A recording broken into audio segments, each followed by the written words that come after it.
Mecca Medina में काबा के पूरब में काला पत्थर का रहस्य। काबा के पूर्वी कोने में एक छोटा सा काला पत्थर लगा हुआ है। यह दिखने में भले ही छोटा है, लेकिन इसका महत्व बड़ा है।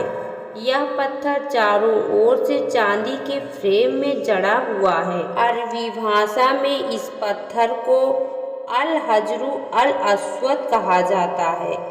इस पत्थर के पीछे की कहानी के बारे में कई तरह के किस्से मशहूर हैं, लेकिन सच्चाई के बारे में कोई ठोस प्रमाण नहीं है। इस पवित्र काले पत्थर को लेकर कई कहानियों में एक कहानी ऐसी है कि यह धरती पर आया धूमकेतु है। कुछ मान्यताओं में इसे चांद का टुकड़ा कहा गया है, जो चांद से टूटकर धरती पर आया है।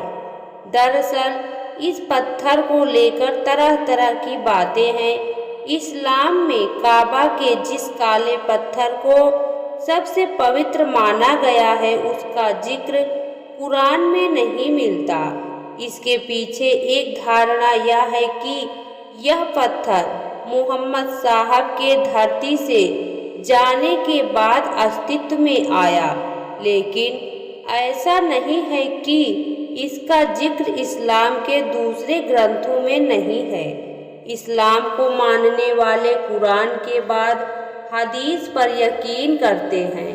हदीस में इस पवित्र काले पत्थर का जिक्र किया गया है और इसका महत्व बताया गया है। कई हदीसों में इस पत्थर को जीवित बताया गया है। इसके अनुसार पैगंबर इस पत्थर को खुदा का दायां हाथ मानते थे और इसे जीवित समझते थे। इसे चूमकर वह खुदा का शुक्रिया अदा करते हैं।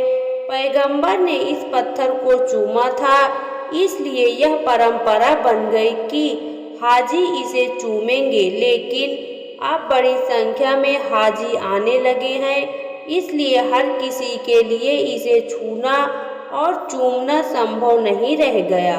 इसलिए हाजी अब इस पत्थर की ओर मुंह करके दुआएं मांगते हैं। इस पवित्र काले पत्थर से जुड़ी एक और कहानी प्रचलित है।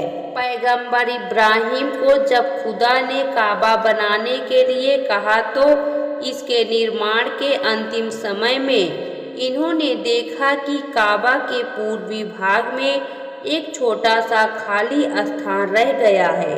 इन्होंने अपने बेटे इस्माइल को इस खाली स्थान को भरने के लिए पत्थर लाने के लिए कहा, लेकिन काफी समय बाद भी उन्हें वैसा पत्थर नहीं मिला, तो वह खाली हाथ लौट आए। लेकिन आकर देखा तो खाली स्थान पर एक काला पत्थर लग चुका था। पैगंबर इब्राहिम ने बताया कि खुदा ने जन्नत से एक फरिश्ते को भेजा था, उसी ने यह पत्थर लगाया है। इन प्रचलित कहानियों के बारे में इस्लामिक विषयों के जानकार रामिज सिद्दीकी बताते हैं कि यह ऐसी बातें हैं जिसे बस लोगों ने गढ़ दी है, जबकि सच यह है कि यह काबा की तवाफ यानी परिक्रमा करने के लिए आरंभिक स्थान है। काबा काफी बड़े क्षेत्र में बना हुआ है, जिसकी 7 परिक्रमा करनी होती है। परिक्रमा के दौरान हाजी इस बात को भूल न जाएं कि उन्होंने यात्रा कहाँ से शुरू की थी, इसलिए इस काले पत्थर को यात्रा का आरंभिक बिंदु माना गया है।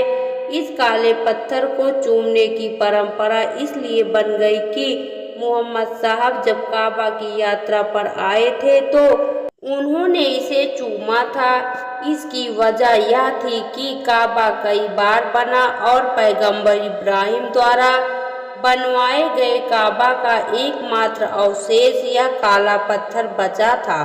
मोहम्मद साहब की हज यात्रा के बाद से ही यह पूर्व दिशा में लगा काला पत्थर हाजियों के लिए खास बन गया। आपको बता दें, मोहम्मद साहब ने अपने जीवन काल में केवल एक बार हज किया था।